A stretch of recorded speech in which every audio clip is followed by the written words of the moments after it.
In 3, 2, and 1. Welcome back, everybody. It's Chad from The Right Line, and this is the Chewing the Dirt podcast.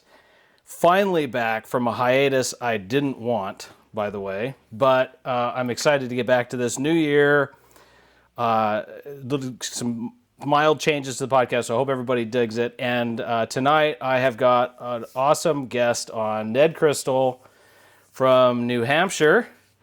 Thank you very much for doing this, man. I'm glad you came on because I've been wanting to get you and talk with you a little bit about some of the cool stuff you're doing, and I know you got started on a podcast too, which is kind of excited, but we'll kind of talk about all that in a few minutes. We will. I'm super glad to be here. Thanks for having me on. Awesome. And so how are you doing? I mean, you were talking about it's really cold up there now. It's been crazy. We've had about 2.5 weeks of sub-zero temperatures. The last few days, the highs have been like 12 degrees with wind chills of -6. And it wouldn't be so bad if the snow that we had right before Christmas had melted all away with 3 days of 50-degree rain. So it would be bearable if we had had snow on the ground right now. So we're kind of unused to this cold to snap this early in the winter season for us, but we're doing fine. Wood stoves are burning, fireplaces are going, and 4 golden retrievers. I'm pretty warm in the house. Yeah, I dig watching the stuff when you post pictures of the doggos, man. I like that stuff. One of our first family dog was a golden retriever, so they're kind of near and dear to our hearts. So, anyways, they're handful. Yep.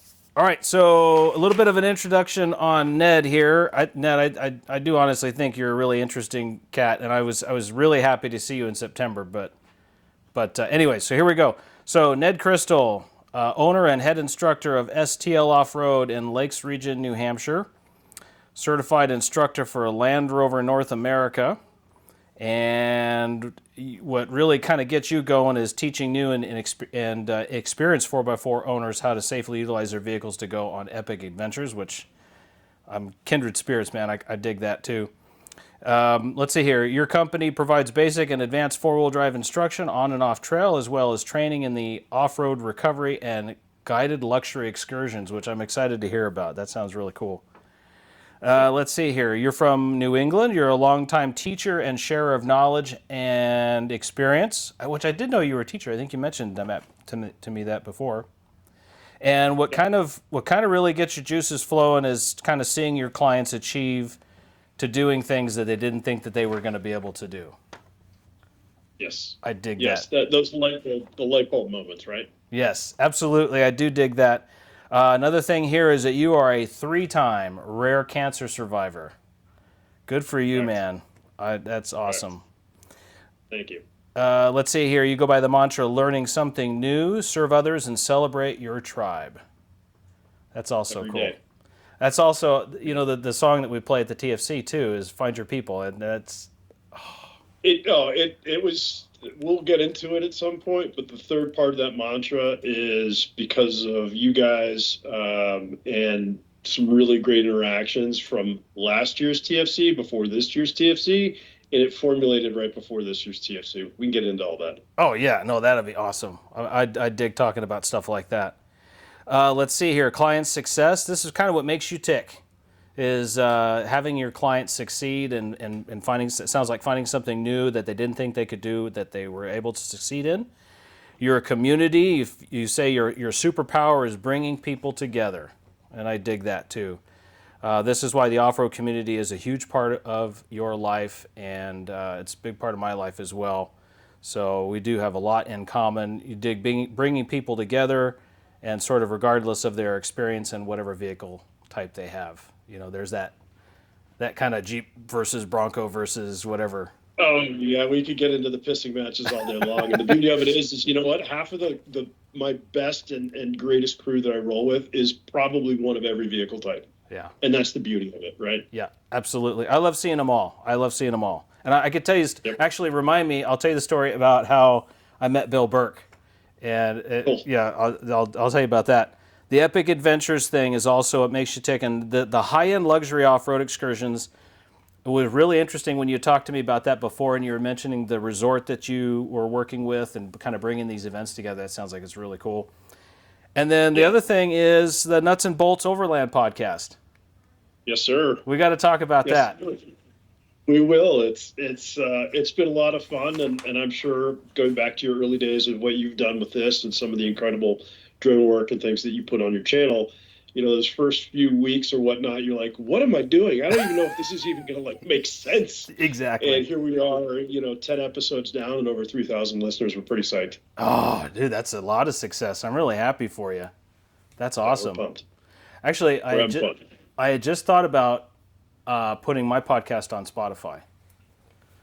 It's super easy depending upon whichever platform you use or however you do it. But I'm using a online studio that does it to that and Apple the instant I'm ready to publish. It just makes life easy. Oh, that's really awesome. I did go on there a couple nights ago and I created an account, but honestly, I haven't had time to sit down and You're a little busy, my friend.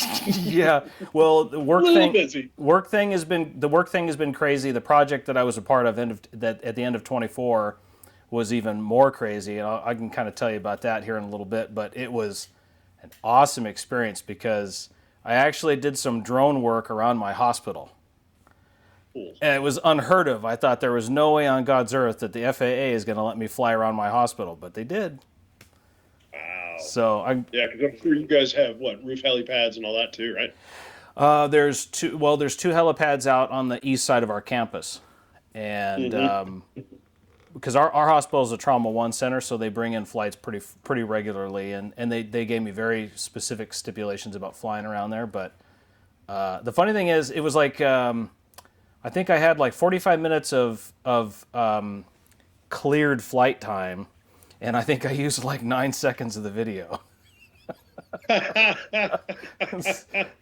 But hey, it turned out great. It's the 9 seconds you needed. Yeah, that's it. That's it. And I wish I could share it, but I can't share any of it because it belongs to the hospital. Understood. So, anyways, Ned, why don't we get started? Can you tell us where you're from? I don't know if you're from New England, if that's where you're born, or. Yeah. So born and raised in Connecticut, actually, in southern Connecticut, down on the Atlantic Ocean in Greenwich. And then, long story short, was all over the map after getting out of hockey and wound up in Atlanta for 20 years. And then I guess it's almost 5 years ago now, the wife and I were like, we're done with the South. We're done with big city. We want cold. We want seasons. Yep. And we'd come to visit my parents, who have a lake house in the area we're at, Lake Winnipesaukee, which is the big lake here in New Hampshire, middle of the state. And they have a lake house 20 minutes from where we wound up buying a farm. And it was funny because we were literally this close to buying a 30-acre vineyard out in the Willamette Valley of Oregon. Oh, wow. Big wine fans. We're huge wine vinophobes. And we're sitting there at lunch at my friend's restaurant in town, and we're just like, honey, almost 50 at the time. It was I don't want to learn how to make wine. I just want to drink wine, and I'm not smart, so that's going to be a really, really long process. And plus it's really expensive. And so we were like, let's just buy a farm around here. And so we literally went out that weekend and found this really cool 7.5 acre, kind of call it a hobby farm. Original house was built in 1794. It's at the top of almost all the way at the top of a small mountain. Hardly any neighbors. Bought it, and boom, here we are, 5 years later, and just loving it because it's mountains, it's lakes, it's 2 hours to Boston and the ocean. And I've got Class 6 roads, which are our off-road authorized state roads that we can use 4x4s and side-by-sides on, and there's 1/4 mile up the road. Oh, that's incredible. It's just great to be able to be, tell folks when they're coming to the farm, oh yeah, when you're at the end of the blacktop, go about another 400 meters on the dirt and you're at the farm. It's just awesome. It's happening. So, but longtime New Englander, nice to be back home with the roots, back up here and enjoying it. And we're actually looking, hopefully this spring or summer, we might be doing 50 acres up in what's called Colebrook area, Pittsburgh, which is about 10 miles from the Canadian border. So going even farther north, but wow. bigger land, which means cutting more trails, little instruction grounds maybe. Oh, I'm digging it. That sounds really, really special. So family's from Connecticut, still in Connecticut. With some of my brothers live elsewhere in Texas and Kansas, but mom and dad are still down in Connecticut. And yeah, just a New England boy at heart. But you know it is, and you've seen me a lot. I get out west as much as I can because I just absolutely am drawn Arizona, New Mexico, Utah, Colorado. Like nothing beats it. So. Oh yeah, I really wish I could get the opportunity to travel a little bit more. And yeah, it's hey, it's busy work, busy family, and again, I wish I could travel more. But so I have to ask though, since you are a wine fan, are you red or white? Okay, it's going to sound really, really douchey when I say it, or bougie. It depends on the temperatures. So in other words, like fall through like early spring up here, I'm a red wine fan. So mostly Pinot Noirs and French. Okay. And then when we get into warmer temperatures, I do like white wines, but I'm more drawn to like the French Chenin Blancs, Sauvignon Blancs from Australia, New Zealand. You know, any white French that's not a Chardonnay, Okay. I'm good with. All right. Don't like the big stuff like champagne, stuff like that. Doesn't really work for me. Just doesn't do it. And my preference of all, though, is Scotch. I mean, at the end of the day, if I could just have a nice glass of Macallan, I'm really, really good. But red or white, it just depends on what I'm having or what the season is. Oh, that's awesome. And I have to admit, I'm a bit of a wine. I'm very ignorant of wines and what goes best with what. I'm just not. It's not. The one funny experience I can remember having with wine was we had gone to visit some family in Idaho for a family reunion, or wedding anniversary back in Idaho, and we went to a winery there, and my stepmother and I polished off a bottle of what's called Old Vine Sweet, which is a red. Okay. And I was mostly into that, and she was into the white, and I forgot what it's called. But luckily I wasn't driving because I don't remember much of the drive home.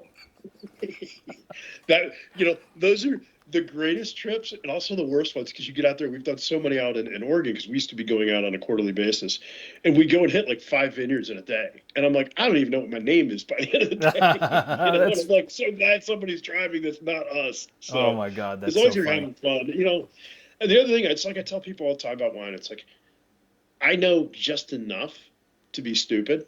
I don't really know a lot. All I know at the end of the day is what I like. What you like. And I don't care. It's just go with what you like. It's no different than like the way you drive a 4x4, right? Yeah. I want to drive what I like, what fits me. Yeah.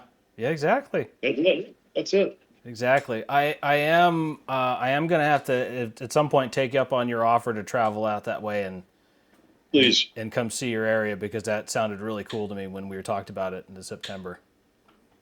I would love to get you out here, and you're welcome anytime. You know that. Yeah, we will make that work. Well, and ditto as well.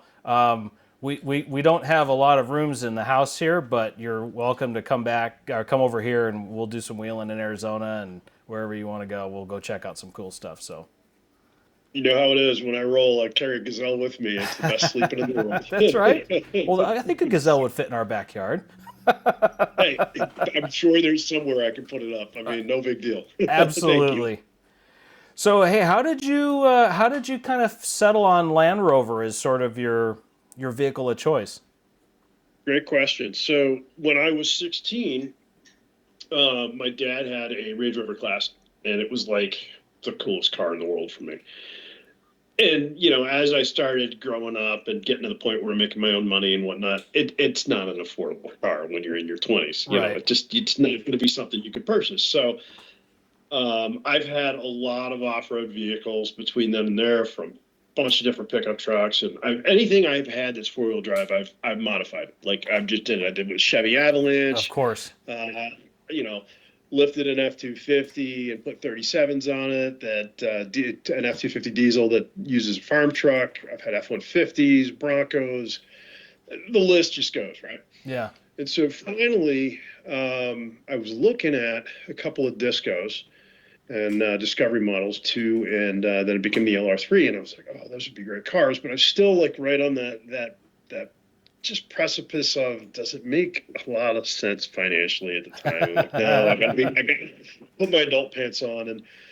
And back then too, at that point, Land Rover was just as the stereotype goes. I mean, their maintenance reliability was garbage back then. Yeah. And so, fast forward, we'd gone through. I think we were on our second Porsche Cayenne SUV. We had the F-250, and then we had a 911 as well. And we're getting ready to move up here full time. So we had the 911, we had the F-250, which was lifted and bull barred and winched. I mean, it was an off-road, like, mega Godzilla monster beast. Yeah. Not as big as Billy Pitts' badass truck that Oh, he yeah, has, yes. But, it was a 2016, but it was kitted out really well, and I love it. And so we get up here, and it's right when Land Rover released the brand new Defender 110/90 models.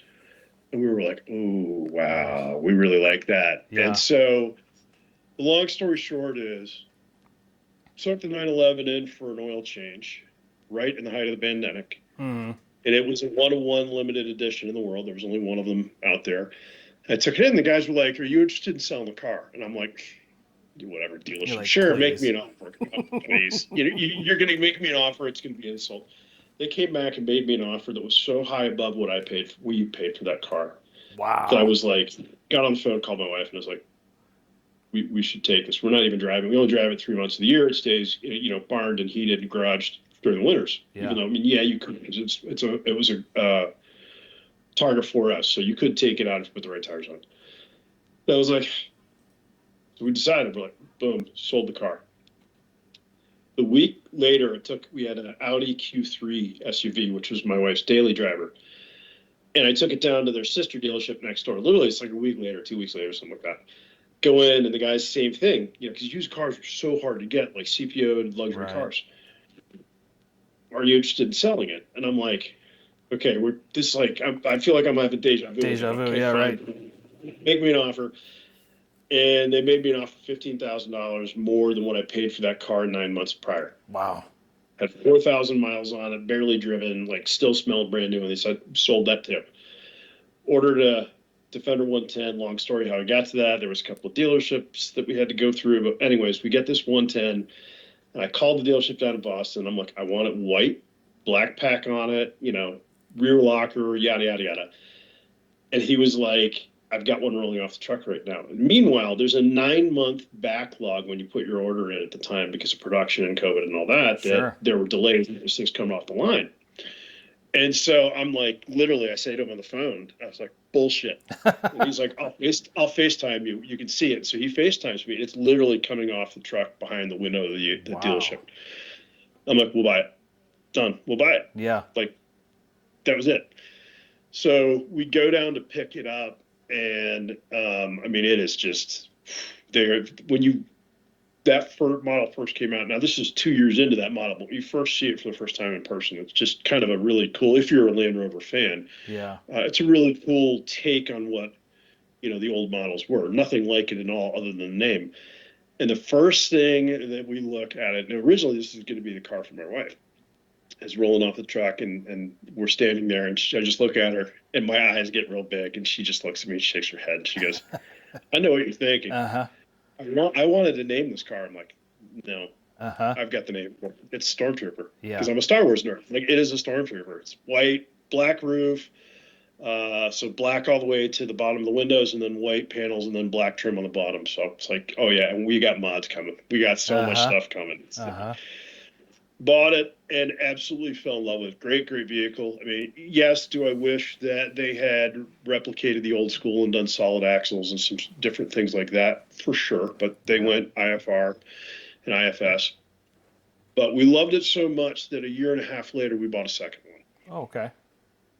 So we have a gray one. The gray one came. And of course, being a Star Wars nerd that I am, that's going to be her car now. Doesn't have a rear locker, but it's this color called Iger Gray. And if you're into Star Wars, the Mandalorian series. Yep. Their armor is called Beskar. Yes. Beskar. So we nicknamed that one Beskar. So the license plate on the white one is Stormtrooper, and the license plate on the gray one was Beskar. So we 2 Defender 110s, and one tricked out, heavily modified. The other one, I'm not allowed to touch. Yeah. Oh, that's cool. No, that sounds perfectly appropriate after hearing some of the you're a huge fan of Star Wars. big time. I've ever been in since I was a kid. I can tell you exactly 1978 or 1979, I think it was. The first time I saw it was in the tiny little town next door to us here in New Hampshire in the summer. Yeah. Visiting the lake was when I saw the first Star Wars movie release. So I can remember it clear as day. So, hey, we've all got our sticks, right? Yeah. Oh, that's amazing. I've always kind of been a fan of just about anything four-wheel drive. I've Yeah. never really been Well, a Jeep specific or what have you, although that's what I own. But I got involved with some folks, some friends down here in Arizona, in a Land Rover club. Not as a member, but I got invited as a guest a few times, and I got to learn quite a bit about Land Rovers, and I was really impressed. A friend of mine who had I'm probably going to mess this up. I can't remember. I think his was the first series Disco. Disco One. Yep. And Yep. Yep. and he and I, at least early on, we kind of started doing some simple mods to that, and then by the time he was done with it, that Discovery was probably the baddest Discovery I've ever seen. Great platforms to work off of. And to your point though, that's the thing I love, is that I love all four-wheel drive systems. So yeah, I primarily and personally love Land Rovers. I've always been around them. Funny thing about the second 110, we actually just got rid of it. Because my wife she's like, I like it, but I don't love it. I don't love it. So I'm like, well, let's find you something you love. So we went out and she drove the last of the V6 Toyota 4Runner TRD Pros. Mm-hmm. Fell in love with it. Oh yeah. Bought it, traded it, got rid of the second 110. Bought the 4Runner, and now we've got the 4Runner as the second SUV. And the first thing she said while we're doing the deal at the dealership, what kind of lift should we put on this? And I'm like, I'm sorry, who are you? And, yeah, right. Where'd my wife go? Like, okay. So we literally are going to do a Dobson lift on it. We're going to put some, probably going to go Geolanders as well, but I'm sort of toying with a couple of different tire types out there. We'll see, but we're going to definitely put some MTs on it.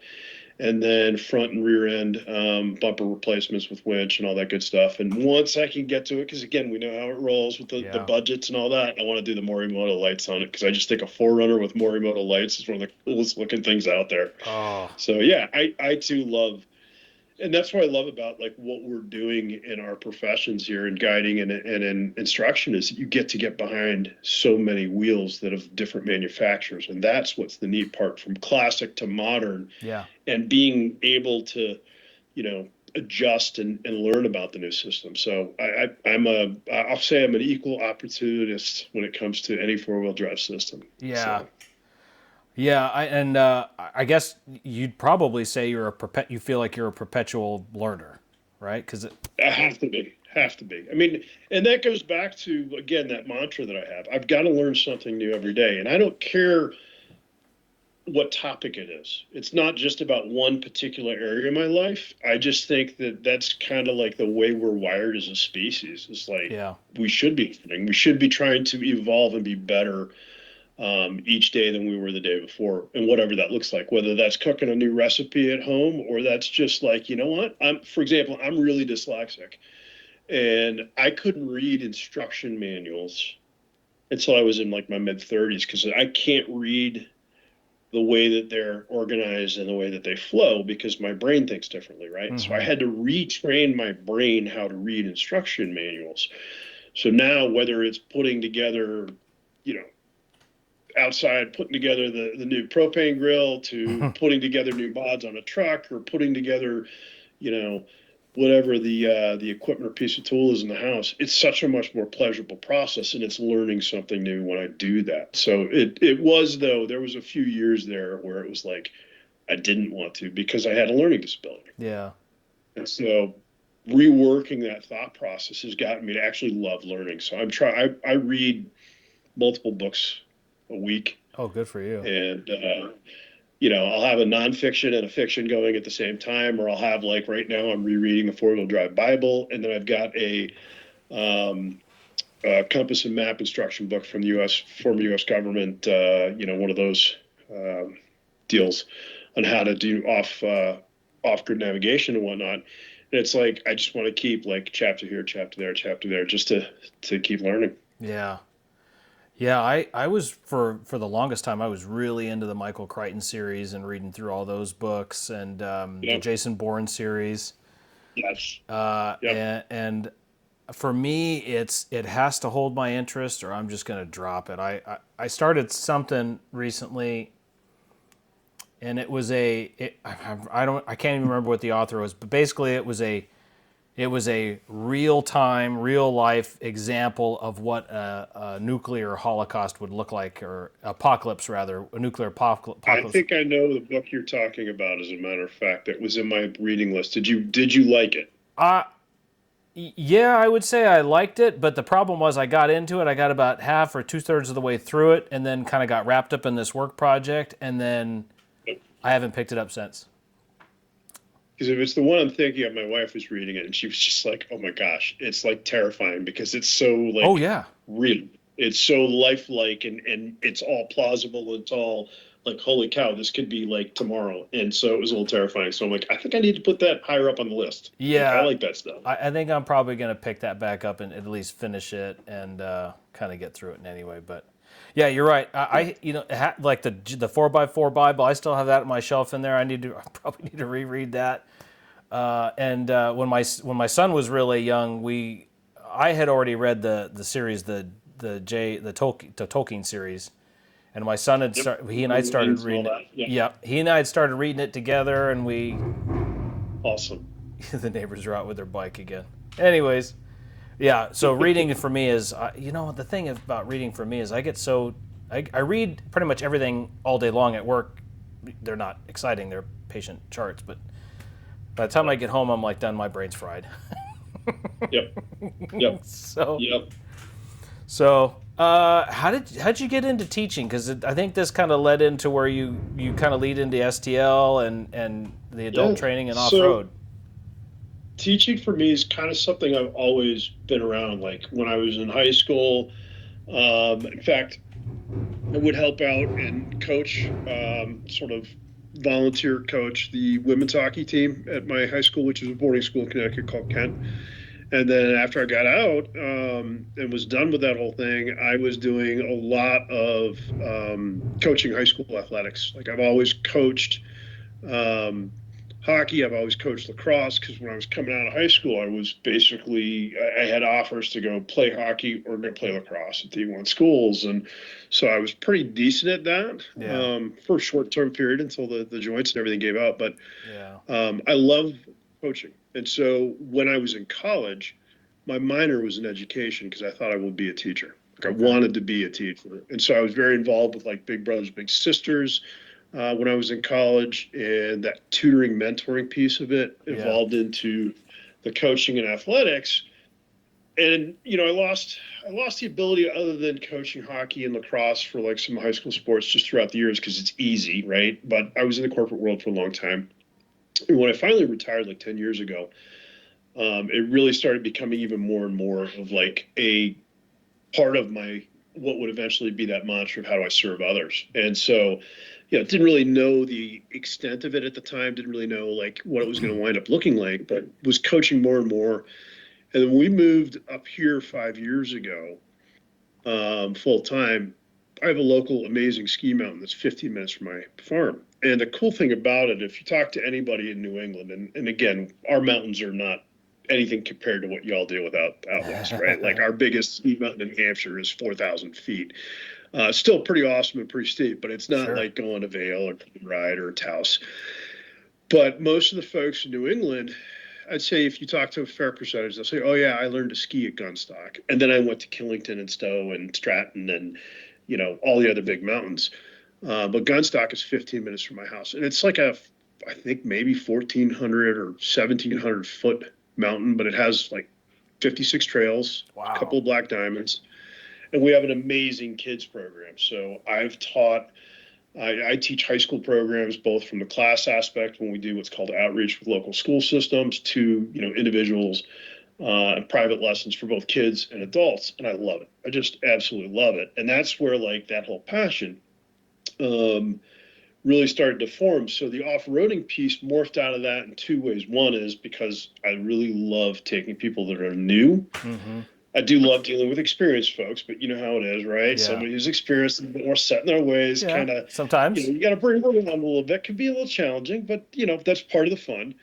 But new folks that are like exhilarated and just, ready to grab everything and do it right and learn the right way by the horns from the beginning is just really cool to me. And so I was competing in Land Rover does this annual competition called Trophy, which is basically a model they release every year. It's a 300 unit model specialty vehicle of the Defender. And then each dealership gets to pick one of their clients that's bought one of these and send them to compete in this competition. Well, Boston was thinking about it, and they were like, well, who do we want to send? And they were like, oh, man, Ned's running he's running New Hampshire Land Rover Club. Like, he's been in four-wheel drive, So they called me up, and they're like, will you go represent us in this? And I was like, I have an event my friend's hosting called the Pilgrimage, which is like the biggest Vermont overlanding 3-day excursion that same weekend. No, hell, I'll do it. And I called my other buddy, who's a board member of mine for the club, Garrett, and I was like, dude, I need a co-pilot, like 50-50 shared driving for this, competition. He was like, dude, I'm in, because he's got a Defender, and he's even geekier on all the engineering and like all of the systems of four-wheel drive than I'll ever get to. He's just been doing it, love it, passion. So we competed. Long story short, we won our day. We killed everybody in our day by that's awesome. I think it was like 40 something points. But halfway through, we're having to do a high lift winch. We had to get the vehicle like 25 yards or something up an incline with a high lift winch, and with the two of us are just hand cranking that thing. And the guy who's the manager of the Land Rover experience in Vermont, Dave Nunn, looks at me and he goes, do you want a job? You're up here all the time. You're coming to owners' days. You pretty much know as much as the staff. Do you want to come teach here? And I'm like, yeah. Yeah, twist your arm. Yeah, okay. In the middle of like, my old man just getting my butt beat by this high lift jack. And so I started, coming on board with them and teaching and getting certified for through their Land Rover program and doing all that at the Experience Center. And the cool thing about it is it's just so much fun because we do, you can either bring your own Land Rover and we'll take you out on a course to teach you everything about it. Yeah. Or you can come and be like, I want to drive a Land Rover. I've never driven one, or I'm thinking about buying one. Like, I'd like to spend a half a day learning what it does. And you get to pick your model. So we have every single model there that we'll take onto our own private course and then off into some of the class 4 roads, which is the Vermont off-road roads that are state approved for 4-wheel drive vehicles. And it just clicked. It was like, this is awesome. But then I was like, I don't want to. Number one, it was a 3-hour drive to the Experience Center. So usually I'd go up, spend a couple of days, and then come home, or I'd go out, early bird it and get home by late night. And that's just not doable. And then the other piece of it is like, with leading the club and basically doing a lot of teaching within our club, because we have a lot of new 4-wheel drive owners, I was like, I need to make this transfer into more of like my daily type of stuff. And hence the company was created. And then more importantly, I was out with one of the great off-road Land Rover modification companies called Lucky 8, who are really good friends with Bill Burke. Mm-hmm. And backing up just a second, I met Bill at the Greek Peak 75th anniversary for the Land Rover brand, right? 75th anniversary. We did it up in upstate New York last summer, or 2 summers ago, I guess it was. And met Bill, actually sat across from him at dinner all night, and was just like, great conversation, really easy. Like, I wasn't, we were just talking like normal people. I was like, this guy's amazing. Like, I, obviously knew who he was in the Land Rover world. He's a big deal, but I just was like, this guy is so awesome. Like, such a good dude. And so we go out on this trip to this group trip. We had like 9 Rovers or 10 Rovers. We all drove out from different areas of the country and met up in Grand Junction. And we went out with Bill for a day and had dinner with him one night at his house. And wound up being like, it was actually 2 nights, because the night before we went over and we were just having cocktails. And then it was like, Bill's like, all right, I want to sit down and talk with you. Oh. And so after way too many self-serve beverages, TFC was looking like something that I needed to go do, and that's kind of what led me into the understanding of there is actual really Yeah. amazing, international certification, and I need to figure this, like I need to understand what it was. So when I went to TFC, like I didn't know I was going to TFC until like the month before. Oh, Guy wow. never even heard of it. And so I go down, or 2 months before, I go down to TFC, and Bill and I had talked about it. He's like, "Your whole deal with this TFC is like, you're not even. This is you're a fish out of water. See if you like it. That's all we're doing this first year. Just see if you like it. It's something you want to come back for. Understand that you are going to get smoked on all the Setting educations, on all the expectations. yeah. So and that was fine. Like, I mean, I'm cool with that. You're not going to ruffle my feathers, and it did. I went down, and you know, even though day one broke me completely, which was part of it, right? That's the beauty of Yeah. it. And then watching myself rebuild after it, I was like, yeah, I want more of this. And again, meeting you that first time, and a couple other guys was like, these are people I want to be around. Yeah. Like, these are people that I want to be able to be um, in the same boat with, because that's that consistency of knowledge. Yeah. And therefore, it's that standard. It's that whole level that I think, whatever world you're in, whether you're not an instructor, and whatever that tribe is, like that's a level of just good people that we should achieve. So it's sort of like a whole bunch of factors came together in terms of going from coaching and teaching to, I really want to do this with adults in four-wheel drive Yeah. systems, because for me, that's the medium that gets me to the epic adventure. If Yeah. there's one thing that, long story short, the cancer taught me that kind of brings all of this together is things don't go with us. All we have are memories and the experiences we share with other people. Nothing else matters. And I was like, this is a way that I can do this with people that get it from a mental Yeah. and value and moral aspect. They get it. Yeah. And so that's kind of how it all came together. Yeah. I don't think you could have said that. I don't think I could have said that any better. I think you nailed that. Well, thank you. Sometimes I feel like I'm like blah blah blah blah blah, but I mean, I think about it a lot, and it's what I try to instill in my classes and my clinics too. Is that Yeah. like we'll go on excursions, even if it's a day long guided trail ride, and I know where the spots are, and we'll pull off, and I'm like, all right, everybody line your vehicles up, like side to side. Yeah. Cool. It's coffee time. Like if it's 10 o'clock in the morning, and they're like, why are we stopping? I'm like, turn around and look. Yeah. Pull out your chair and let's just spend 20 The minutes. view. Oh, yeah. This is why we're here. We're here to experience this together, because when you close your eyes at the end of a day that's really hard, hopefully this will be a vignette that you have pass in front of, that Yep. visual memory to brighten it. Yeah. So that's what it is for me. I mean, I can get real deep and esoteric on it, but I love that's the thing. I love putting people together in those situations. And a lot of the clinics, as you know, and the trail rides and the group rides, people never met each other before. Oh, yeah. And at the end of that day, you've got people that are creating what will be lifetime friendships. Yeah. Oh, yeah. You hit that right on the head, because that was sort of when I started coming up in the whole off-road thing, it was sort of my thing. I wanted to have this community of folks that were, nice enough to, take you under their arm, take you under their wing, and kind of teach you and guide you through things that you may not have known, but also a good base community of folks that if you needed a shirt, they would give it to you. Yep. And Yep. and growing up, I was surrounded by some really great people who were kind enough to teach me things. And one of them in particular, I used to nag the hell out of him to teach me something about welding. And he never really wanted to. He relented, and he showed me something, a little bit about welding, and I was hooked after that.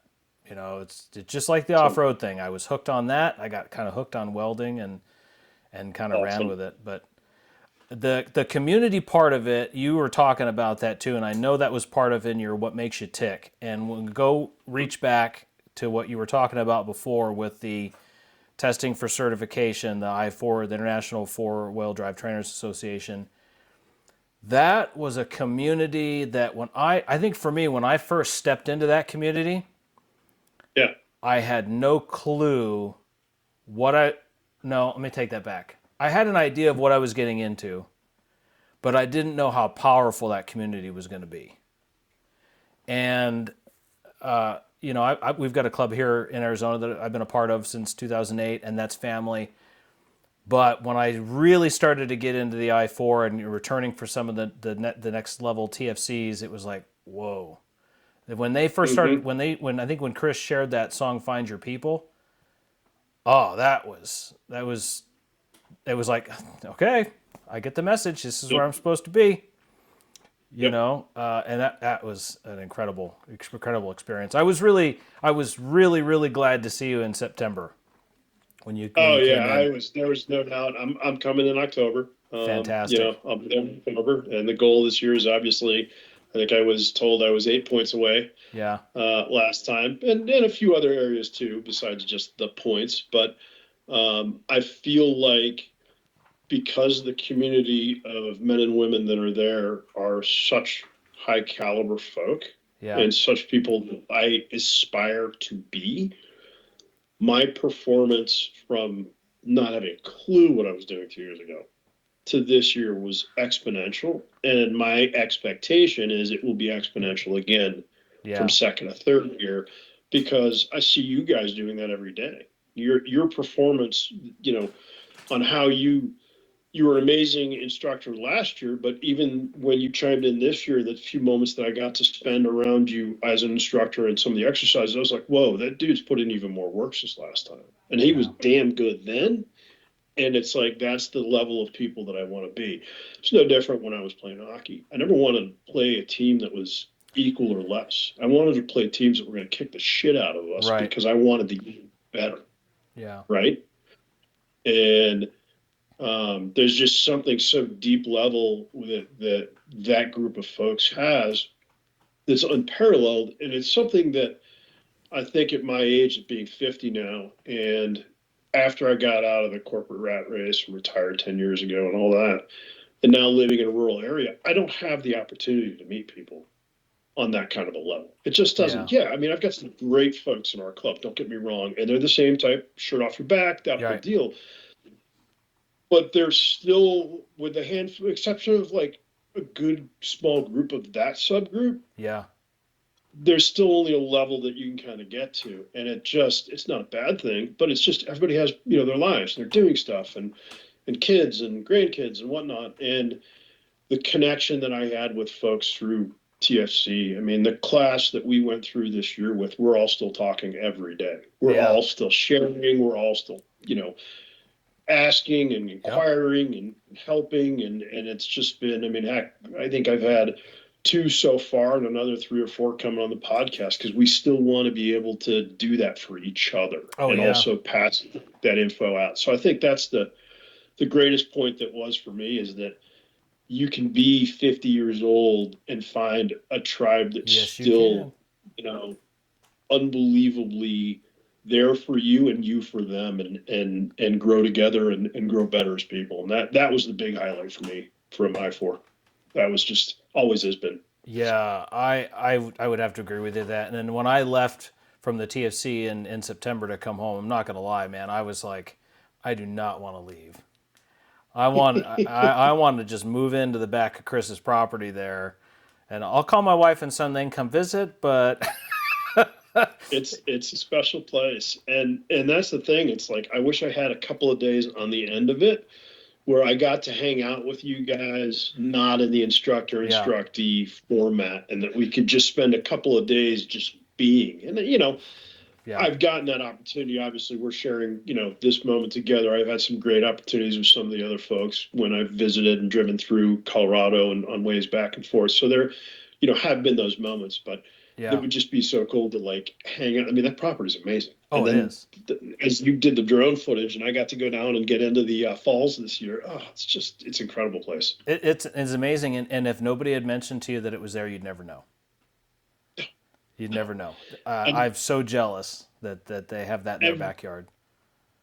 My favorite thing every TSC at the end of those days where I am just gassed. It's 11 o'clock at night. My brain can't take anymore. I desperately know Yeah. I need sleep because I'm going to be hard at it again the next day. But my favorite thing to do 2 years in a row now is I sit outside my tent after everybody's conked out and gone to sleep, and you hear the CPAPs going in a few of the tents and people are snoring. And you saw some of the photos that I posted this year Yeah, from I it, but I'd did. be sitting there and it's a bigger sky than Big Sky, Montana to me. It is the most beautiful place to watch the sunset and rise, and the stars are unlike anything I've ever seen because of the Yeah. lack of any ambient light, pollution. And Yeah. I would just sit there for like 20, 30 minutes each night and just marvel at how gorgeous that place is. Yeah, I kind of get the It's I sort of have the sense when I'm there that time is slowed. Yep. You know, Yep. it's Nothing else exists. yeah, you're out from your business, you're out from your work, it just time slows, and I love that place. I'm really been so humbled to have been able to go there and see all those folks. And you're not kidding. I mean, that group, I4, amazing people. I mean, any one of them at any time would take you aside if you asked them a question, and they would help you out with whatever you might need. Because honestly, I mean, they know more than I'm ever going to forget. Right. you know? Right. No, and to that point, they already have. I mean, that's been the amazing thing. Like whether it's reaching out to you or Nelson or Burke or any of those guys. I mean, I even like had a conversation with Scott Wright not too long ago, and then Aaron Paris is going to come on the show, That's and he and I awesome. have had a lot. I mean, it's just and the candidates we're having, as a result of being, in a sense, in the presence of the cadre, we're having those conversations. So the effect is it's unbelievably unique and very powerful because it's the ability to not have it's like what I tell my clients when we're on trips. And it's like if we're going down a trail and we know there's an obstacle coming up, don't ever think that it's a bad thing to ask for help. I want you to ask for help. Oh I yeah, want you to ask for the spot. Like that's what we live for. And you all as instructors pass that on and embody that because that's the way you all like. Doesn't matter what it is. You got a question, ask it. yeah, The only time we're going to get frustrated at you is not asking a question. yeah, Like that's what we're here to do. So you guys embody that part of learning every day and serving others for me. And as a result, that's where the third piece came in of celebrating your tribe. Like you guys really formed that, made that a construct that I was able to put into words for myself was because of TSCs. yeah, yeah. Agreed. Yeah, it's an awesome experience. I'm really digging it. Yep. It's cool. It's super cool. I can't wait to go back in October. I always look forward to it, and I really want to try to get my son to come to one of them. Be And awesome. he's got about another year of high school yet. And I think after he's graduated, when we can take that time, we don't have to worry about Yep. him missing out on something. I'm going to get him over there because I think he'd have a blast. He is a sponge. He soaks up everything. Oh, I mean, just watching the videos that I've seen, not every minute, but how much you guys do together and how much he's just there and present, and y'all have a pretty special thing. That's Well, pretty cool. I appreciate that, but I got it. So I got to tell you this story. So he comes to me one night and he says, "Dad, my brakes in the Jeep are squeaking." And I said, "Okay, this weekend we'll have a look." And he says, "Well, I'm taking auto shop. I'll just take it to school, and the teachers and we could all have a look." And I said, "Okay, fine, no problem." So they did that, and the linings in his brakes were worn, so we ordered all brand new brakes. He's got drum on the back of his TJ, so we had to get the hardware kit and all this. Yep. And he says he texted me one afternoon. And he goes, "Dad, our class is only 90 minutes, and we only got to get one side done in the back. So I'm gonna tackle the one when I get home." And I said, "Okay, that's fine. You know where all the tools are." So I come home. He's got the garage door open. He's got the back of his Jeep up on jack stands. He's got all the tools laid out exactly where they need to be. He's just putting it back together again. And he's adjusting the self-adjusters to get the tightness on the drum and everything. Now, keep in mind, he had just only done this in shop. Right. And so he had never done anything like this before, except for the conversations that he and I had about, specifics about it or whatever.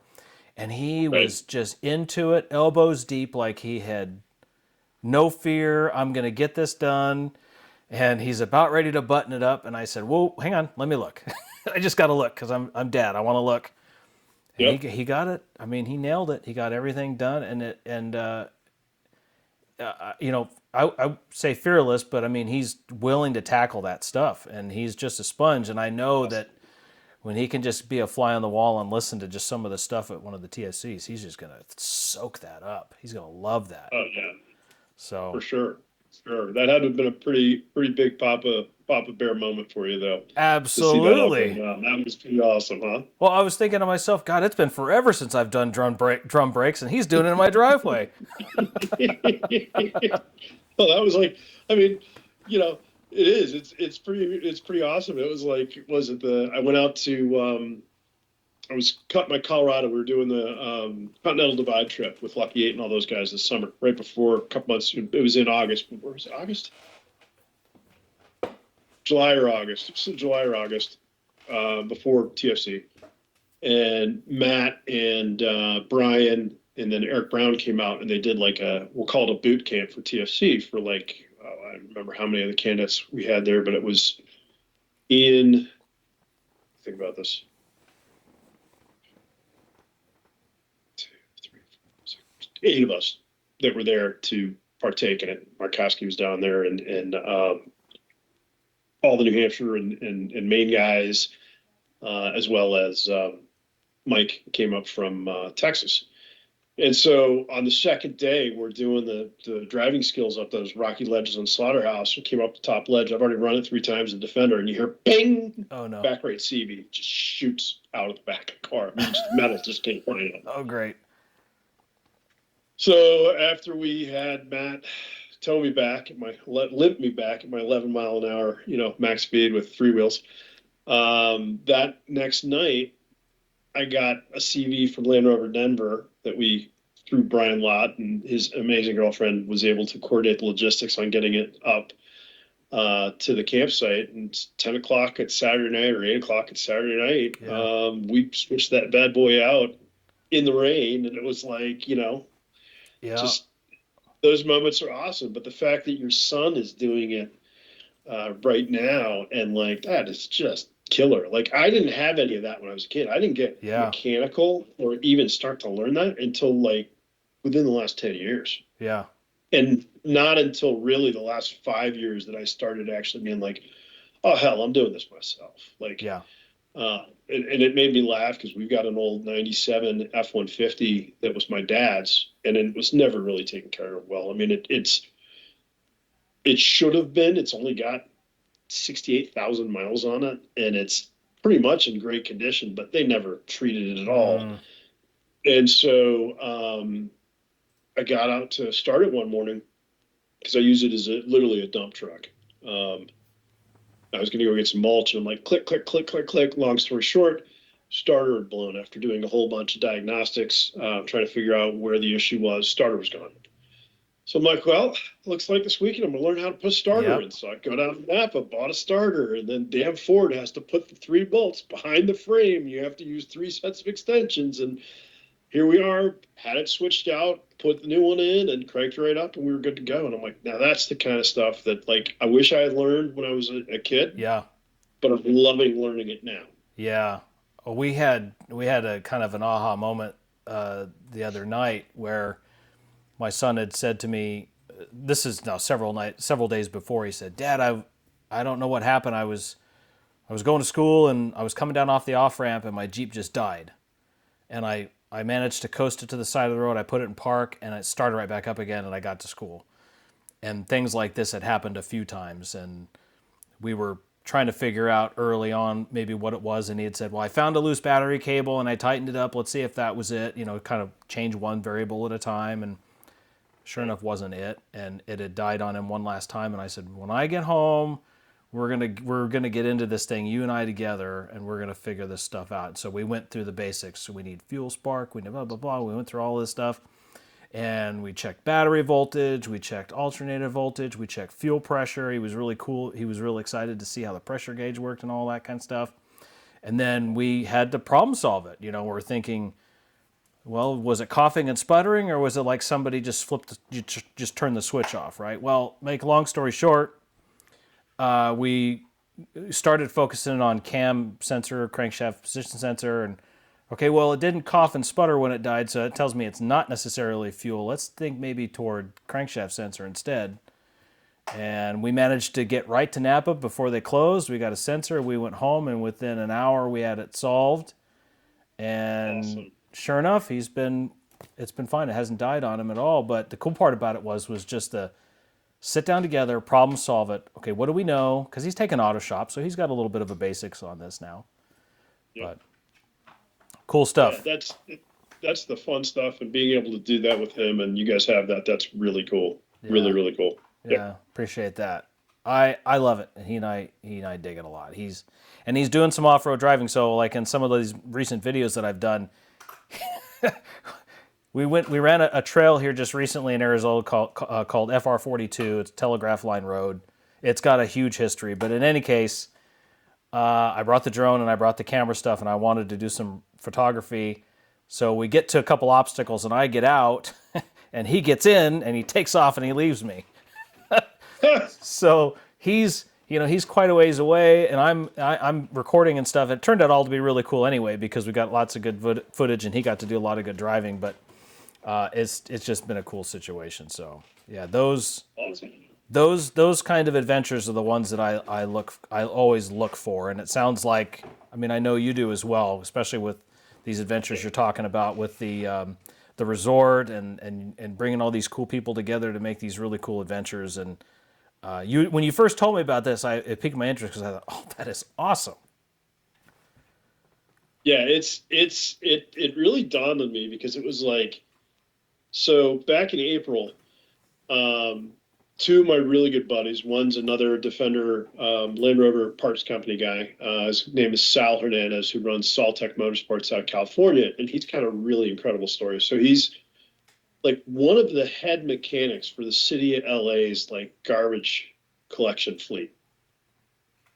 And then he's also a huge Land Rover Defender fan. So he has this new Defender, and he's a fabricator by like passion. And he was like, well, I want to put this, and this on my car, and there are no parts for it. This is back in the early days of the new Defender. And he's like, well, I'm going to start making them. So he did. And then he was like, I can start selling them. So he starts selling them. He's got like That's awesome. 6 or 8 products that he sells that are just perfect. Like one is the onboard compressor for the ARB twin compressor. So it fits in the engine bay using existing bolts. So you don't even have to like make space for it. Oh wow. Ditch light brackets. And then he came out with a prototype. I had one of the early on, I wouldn't say the first, but one of the early prototypes for a rear storage ladder or shelf and molly panels that fits on the existing spare tire mount on the back without having to change any hardware there, really. And so just some cool stuff, and really good dude. And then our other buddy Hector out of Miami, who's got a new Defender 110. We all said, screw it, let's meet in Moab. That's awesome. So I was going to be already going out to Grand Junction, because at the time Bill had a class that he wanted me to assist him on with, I think it was Rivian. Wound up being that class wound up getting downsized to the point where he didn't need me. So I'm like, well, I'm already coming out, so I'm just going to meet these guys down in Moab, and we're going to tool around for a few days. And it was cool. I got my wife to fly out, because she'd never even been to Moab. And so it was like 3 sets of couples camping together on the Colorado. And then we camped right by Top of the World, the entrance to Top of the World. And then we did all the Moab stuff. And it was just such an epic week. And we were sitting there talking about it. And we're like, you know what would really make this like even better is if the accommodations were like safari tent style. And again, we're thinking Land Rover people. We're Right. going back to the 50s and 60s, and you're cruising around like Serengeti, and you're going from like, safari, unbelievable safari tent village to unbelievable safari tent village, and having these great adventures. And, credit due where credit's due. My wife was like, you could totally do this. We've got some glamping resorts, I'm sure, up where we're at between us and Vermont. And, we know your clientele is kind of that market anyways. I get a lot of folks from New York City and Boston, higher end clientele. I mean, I do all of it. Don't get me wrong, and I love doing all of it. But I do have a subsect that's pretty higher end. They're going to be in Land Rovers and G wagons, and some of the higher end Rivians and whatnot. Now Grenadiers, and they love to do that. I want an experience. Yeah. And so we came up with the idea of, all right, we're going to find the right resort that has the accommodations that I want. I want a hotel. I want you have your own space that makes you feel like you're outdoors, but like really elevated. And then I want the food to be upscale camp cooking. Yeah. Exactly. And so we were able to put together the lodging piece of it last year with this great resort in New Hampshire called Lumen Nature Preserve, which is just amazing. They have these incredible, they're mini cabins on wheels in a sense. They bring in, and then they're if you look at them, and if you've seen any of the stuff on my socials or on the website, they're like Danish and Japanese vibe infused in the way they look. So they have this like craftsman style, but all big windows overlooking river or mountain views, depending on which side of the property you're on. All natural wood finishes inside, like luxury couch inside, all this, but it's like, it's like a tiny trailer. It's like a tiny home, right? Outdoor fire pit that's your own, but then there's communal fire pits so everybody can gather. So you can either be in your own space at the end of the day if you really want that, or we can have like a centralized area. Beautiful views. I mean, you're looking at Crawford Notch, Franconia Notch in New Hampshire, which is just gorgeous, and the mountains and the brook and all that. So we got the place dialed in, and what's cool is there's a lot of great trails around there. So we were able to do, on trail, and you're going through covered bridges that have been there since 1800s. Wow. Amazing little, we call them hamlets, little towns in New Hampshire and Vermont, where you've got a general store that makes like one of the best Reuben sandwiches you'll ever get in your life. And it's like mom and pop have owned it for, third generation. And there's a few tables you're just sitting on the front porch eating. And that's what we would do for our lunches. Or we'd do on-trail lunches, and at the time, we partnered with a restaurant that would do they basically put everything together ahead of time. We've changed it for this year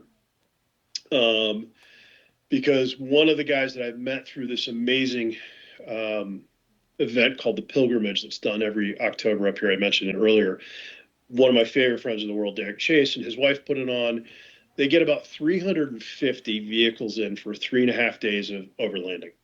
Wow. Okay, so it's really cool because part of what I get to do is I guide for them for all the new folks that come in and have never done this before. We set up daily multiple guided trips during the day and at night. We do night runs. So if they're new to it and they're not part of the guys that are going out, like, I want to do like the hardest crap in Vermont where I know I'm going to I'm going to test my exoskeleton on my Unimog. Like, yeah, I just bought my Bronco and I want to see what it does off road. Cool. We got trails that we can take you on. We'll take you on, 1 through 5, right? Yeah. Level trails. And so one of the neat things is when the roads open up in the spring for us, because they close for winter, they become snowmobile trails. When they open up in the spring, we go out and remap every one of those roads in the state of Vermont to make sure that the ratings either stay the same or if they've changed, we update them because we put them all into Onyx for this event, and you get every trail in Vermont graded, mapped, and photos of all the different things that you'll need, as well as like, here are the places to eat, here are the great little towns to stop in, here are the scenic stuff, and that's what you get as an attendee of the event. So I'm always running these trails with these guys, but the event's amazing because you get everything from your standard Jeep, Toyota, Land Rover, Ford, blah blah blah, all the way to Unimogs, Pinsgauers. Sounds the awesome. MRH1s coming out. You get the old forward control Jeeps, the old forward control Volvos, the old forward control Land Rover. You see everything under the sun will come to this event and go off road. That sounds amazing. And it's just being in the paddock every morning and just like walking up to get your breakfast sandwich at one of the food vendors, and you're walking through all the tents and you're just seeing vehicles like right-hand drive. Oh, that's amazing. Old school Gen 1 4Runners or right-hand Hiluxes and all that. You see it all. And it's just, everybody like wants to talk to you about it. So it's just an incredible group of people. So long story short, I met a guy who has a Bronco, Brian Pickham, and he is basically like an executive chef. He's unbelievable. And his big thing is camp cook. And like, they do, as a precursor to this pilgrimage event, they did what's called the Class 4 cook-off. You have to cook 3 meals in the day, and the middle meal they give you a mystery basket. So kind of like what you see on that Chef or Top Chef, whatever. And he put together some amazing stuff, like palette-wise, like food pairings, elevated like ingredients. He's an incredibly talented cat, and Derek was like, "You guys need to talk because of what you're doing with the luxury excursions." And, you're having that issue of, I can't really do restaurant and bring out. I need to do, like, while we're, out there, and almost have, like, that cook wagon, if you will, chuck wagon with you. And so he was on the podcast. I think it was like episode 4 or 5 maybe that he was on. And we'd started talking, and he was like, he's like, we're going to do 2 events this year that he's going to be my, for lack of a better word, he's going to be my tail gunner and my chuck wagon. And I'm so pumped because he's going to bring such a great piece to it, because we're going to cook it all fireside, outdoors, at night. Oh, that's amazing. With the platform. And we want to infuse into it not just the off-road trail. We're going to do instruction on it. So there are a couple of parcels, there's a couple loops that we do throughout this area that have great pieces to do certain instructional pieces. So there's rock ledge obstacle, there's some water crossing, some side camber. And so there's like 3 different, pieces that we can bring into and talk about, driving instruction and line choice. And then throughout the trails that we do, they're just unbelievable epic views where we'll be able to pull off, and he'll whip together, like, we're going to do a 45-minute lunch break here, and Chef Ryan's going to whip up on-trail lunch for you. That's amazing. That's amazing. It's something that, like, nobody's doing it up here. I mean, you go out west, you can find that all day long. I mean, there's so many different excursion companies that'll partner with, like, they'll bring out food truck, if you will, for camp. We don't have anything out here like that in the Northeast. So we're doing it on a very small scale, 4 to 5 rigs, and then lead and tail gunner cook. And we're moving the resort to this other resort in Vermont this year called Highwood Retreat, which is the ultimate, like, Lumen's amazing, but Lumen is very, very busy, and it's hard to be able to cordon off what we need from them. Mm-hmm. And I don't want to impinge on his business because he's booked pretty darn good. But Highwood is what I see it's what you see in Africa. It's the 2-story, there's one of them is 2-story, one of them is just 1 story off, safari canvas tents, full wood stoves inside, like couches, really high-end decor, and ensuite bathroom, and each of their tent campsite type things are so far away you can see one from the other side of, like, I'll call it a valley almost, even though it's their property. It's like 90 acres. And then they have a huge communal, like, bonfire cooking area that is in the middle, in a sense. So it's just these 2 cats that run it. They moved out from California a few years to come back to Vermont, and they nailed it. They nailed it. Like, Lumen was great, and Lumen's a great property. This is more of what I want. It's more rustic. It sounds like a fantastic experience. It's going to be just great. In fact, we're going to go up in February and spend a weekend just on our own. You can bring dogs. I mean, they're great about it. So we're going to go up in February and just kind of take all the dogs, do our own little 2-day. We're only going to take 2. We'll send the 2 boys off to hunting camp again, where they are right now. Okay. Send the kids away at camp. 2 of them got to go to camp because they're now moving on to their senior hunting certifications and national field trials this year. So they just all got their junior hunting certifications just at the end of the fall.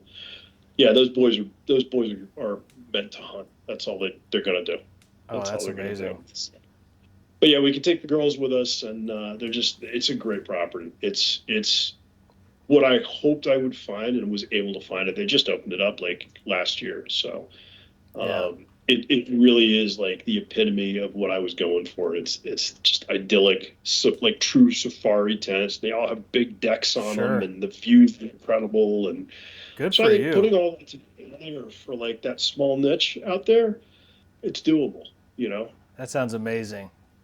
That really sounds amazing. We've got some ranches and things like that in Arizona where you can go get those sort of rustic experiences and such. And and they're always really fun to go to, just because of the fact that sometimes it just slows time down. You know, you Yes. leave all the grind behind, and now you've Yep. got this cool experience where you're out someplace and it feels really genuine, So My favorite thing about whether it's camping in Moab or, camping, at 11,000 feet in Colorado or Big Bend National Park in Texas or Tularosa, New Mexico is my cell doesn't work. yeah, good. It doesn't. And I'm not missing it. Like I want those 4 days or 5 days. I want those days for myself and whom I'm with. And it forces me to be present because too Yeah, many of us don't get that. And that's what we're trying to do on the high end aspect. And honestly, I try to do it even on my daily clinics is yeah. like, hey, do me a favor, guys and girls. Like Just for put the them next away. 7 hours that we're going to be together, pictures is awesome. Don't take a call in my class. I'm not going to. Don't take a call in my class. When we Yeah, have our breaks, we're going to buy our break stuff. You check your phone then, but give this time to yourself yeah. to be present. That's a You're not good doing point. it on a daily basis, That's a good right? point. I know I don't do it all the time. So, but when you do, holy cow, that's what makes all this stuff fun, and that's what makes these relationships and the experience that goes with it. The part that when I close my eyes at the end of a day, that's what I'm thinking about. I'm not thinking about all the crap I have on the list that's never going to ever end. Yeah, We're yeah. always going to have that Disconnecting is an important thing for sure.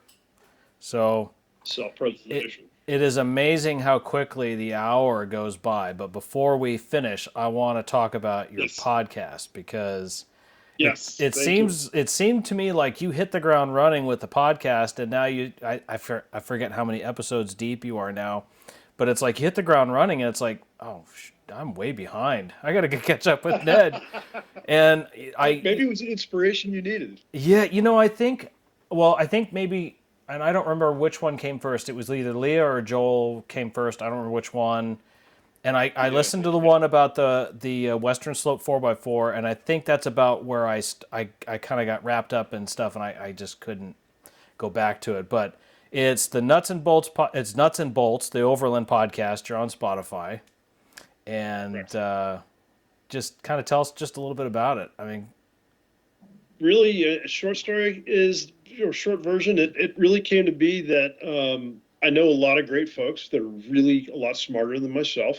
You obviously are well into that group. And I was like, I've got all these great people that can share amazing information. And I know that when I first got into this, and I know that many of my clients finally get to me when they're coming into it, they have so many questions and they just don't know where to turn. yeah, Yeah, they can go to YouTube or they can go online, and it's like anything else. And being in the medical profession, and having had cancer, the last thing you want to do is if you type in whatever it is you're looking for, you're going to get 17,000 things that really don't actually match up with what you're looking for. So yeah, I wanted to bring in the folks that have the experiences that will show and help educate folks on the right way to do things and the right way to think about doing things. yeah, And just basically, we kind of laugh about it. We sort of say, I mean, it's what we say in the tagline. It's like, this is the podcast for newbies. Hopefully this helps answer the how, what, where, why, and when right, of things that you may have questions on. I've made so many mistakes. My goal is to help you not have to recreate the wheel of mistakes yeah, by hopefully getting a nugget from this guest at this podcast. And that's where it stemmed from. And like anything, I don't do it small. I go big or go home. And yeah, we started rolling with it, and we're at 10 episodes now. The 10th one was released today. A buddy of mine from Virginia, Mark Formek, was on with regard to being a trail guide and just some of the community events and the rallies and things that he goes through, plus having multiple vehicles that he's modified. So we want to share that experience. But we're trying to cover all the topics. So we've done one on cooking and food preparation with yeah. Brian. We wanted to talk about women and off-roading because it's such a huge segment that's growing. So we had Yes. Leah on, my friends Mike and Tracy, about how couples do this, I really liked Leah's podcast. I really thought that one was it was an amazing one. She's fantastic. She's amazing. Her story And is I'm amazing. so blessed to get to know her and get to know her on the level that I did. She's a really dear friend. And of course, being really connected with in kindred spirits a little bit with Chad, Canadian Chad. Yes, yes. um, you know, as well as you, but with Canadian Chad, he was like, he had called me before TFC and said, Leah's coming down. You guys are going to hit it off. I have a feeling. And she's great. And her husband's a freaking goaltender too. So there's there's so many cross, you know, mutual interests and stuff. And I really wanted her to tell that story because I think there's so many folks that I see. I mean, two of the contract groups that I work with are two women's Jeep groups up here. Yeah. And it's like the thing I love about it is there are these women that are really empowered to help support each other and do all this stuff. And many of them like, I've never done anything like this before. And I love that. And so Leah was just the perfect person to speak to that. Absolutely. You know? And so, yeah, we're having fun with it. Like, I had no idea what I was doing. I researched some platforms. I didn't even know, like, I'm terrible at technology. And so it's neat. As I was saying to you the other day or earlier, I was like, what I love about it is if you listen to the first episode, you listen to the 10th, like editing's so much better now. And it's got a smoother flow and it's coming together, but it's a lot of fun. Yeah. And I learn a lot out of it. And the cool thing for folks that haven't listened to it, we do this quiz, kind of a game showy piece in the middle of it. We've got some kitschy music to it, and it's called Word Salad. And it's really where I'll come up with 3 terms that are common in off-roading or overlanding. And based on who my guest is, they might be, they're geared towards the level of the guest. And then we throw them at them. And then we get into these deep tangent discussions about it. And it's a fun little piece to add into it. Yeah. And it makes it, hopefully, again, it's 3 terms or acronyms that hopefully folks learn something from. When I first, I forget which episode it was when you first started doing that and I heard you do that, I was like, hey, that's a heck of an idea. I kind of dig that. That's awesome. Credit goes to Jimmy Presley, who's one of my board members who used to be an Arizona guy. So he used to live in Arizona. He had an LR4 Land Rover in Arizona. In fact, he's how I got hooked up with Western Slope 4x4 because his neighbor in Arizona was Ryan Gartner, who started Western Slope 4x4. Yeah. Jimmy moved to New Hampshire, became a board member, started the Land Rover Club New Hampshire with me and a couple other guys. And when we went out to Grand Junction in April, put me in touch with Ryan. And long story short, had an amazing trail ride with those guys who I'd never met before, who are now all dear friends. Like we went out with 12 people, and they're great, great people. And that's how Word Salad came about. Is this whole I like it. meandering river of connections. And I'm like, I've got connections, and if I can bring people together, again, going back to that superpower, the community. Let's bring everybody together and let's try and get some great knowledge out there so folks can go, oh, I remember hearing this because they're thinking about doing that to their rig. Exactly. And so that's the whole shtick with it. And I love it. The podcast piece of it, you were an inspiration for that because of your podcast and the YouTube channel and some other folks that are good friends of mine that do them. And I was like, why not? Yeah. So what do you got to lose, right? There you have it. So 10 episodes and boom. I love it, Ned. And this has been an awesome hour, a little over an hour. I really enjoyed this. I like you. I love the fact that, now it's going to sound kind of selfish or strange or whatever, but it gives me an excuse to sit down and talk with folks that I may or may not have talked with. Like I did an episode with my friend Glenn. He's 8 or 10 minutes up the road, and there's really no excuse not to do that. And I thought, oh man, this is awesome. But hey, I really appreciate you coming on. This was a blast. I really enjoyed a heck of it, a lot of it. I enjoyed all of it, and it was just a kick in the pants. I loved it. So. Well, thank you for having me on. And I don't think it's selfish. I think the cool thing about it is that people in the right sphere and the right reason why they're in our lives is to help each other do some cool stuff. And if that's what reinvigorated getting back to it, good, man. Absolutely. Good. Like, and how can I support you in it? And that's why when you said, hey, can I get you on? I'm like, absolutely. Fantastic. Like, it's always good to hang out with you. So thanks for having me on. Oh, thanks for coming, and I can't wait to see you again in October. It's gonna be fantastic. So, all right. So, Ned, your podcast is on Spotify. That's where they can find it.